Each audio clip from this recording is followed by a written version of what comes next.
First up on the show, de-escalation hopes between Israel and Hezbollah fade further as reports come in of sustained and continued firing from both sides into the fourth day.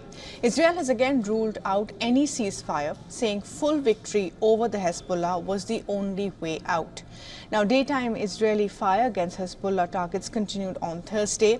This after the US and its allies proposed a 21-day ceasefire to halt the deadly fighting. Footage released by the Israel military on Thursday night showed what it called attacks on Hezbollah's infrastructure in South Lebanon.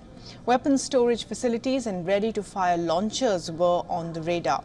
Israel said the overnight strikes hit around 75 Hezbollah targets around Lebanon. Bekaa, near the Syrian border, Srifa and Zatwar in the south were regions primarily targeted. Lebanon says 20 people, almost all Syrians, were killed in the Israeli strikes. Now, from the other side, Israel says close to 45 Hezbollah projectiles have come in on Thursday alone, with most intercepted and some falling into empty areas. In this backdrop, chances of de-escalation in West Asia continue to be evasive. IDF troops have been asked to prepare for a possible ground offensive in Lebanon itself, which is a subject of huge debate. Now, the Israeli Prime Minister Benjamin Netanyahu is en route to New York to address the UN General Assembly amid an international ceasefire push for West Asia. His office has rejected reports of a ceasefire call or word on toning down Israel's offensive.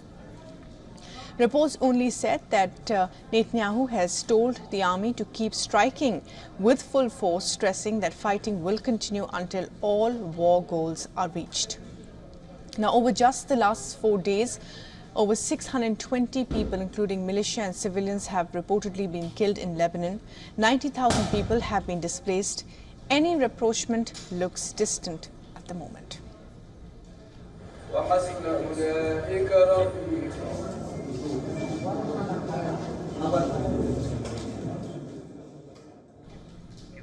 And for the very latest on this escalation between Israel and Lebanon, our correspondent Jody Cohen sent us this report. A joint statement from the US, EU and several Arab countries has called for a 21-day ceasefire between Hezbollah and Israel. Now, the statement suggested that this could provide room for negotiations to avoid a full-scale war. Prime Minister Netanyahu has reportedly given the green light to talks with the US, but he has denied that a ceasefire is close, and many of his allies believe that a ceasefire at this stage would just enable Hezbollah to regroup. Israeli ambassador to the UN, Danny Danon, said that Israel is grateful to those making efforts with diplomacy. He suggested that Israel prefers diplomacy but is ready for war if diplomatic efforts, which have been going on for several months, continue to fail. Meanwhile, Foreign Minister Katz said that strikes against Hezbollah targets would continue.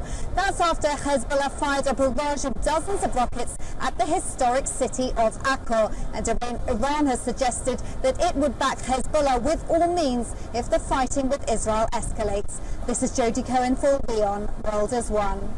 For all the latest news, download the WION app and subscribe to our YouTube channel.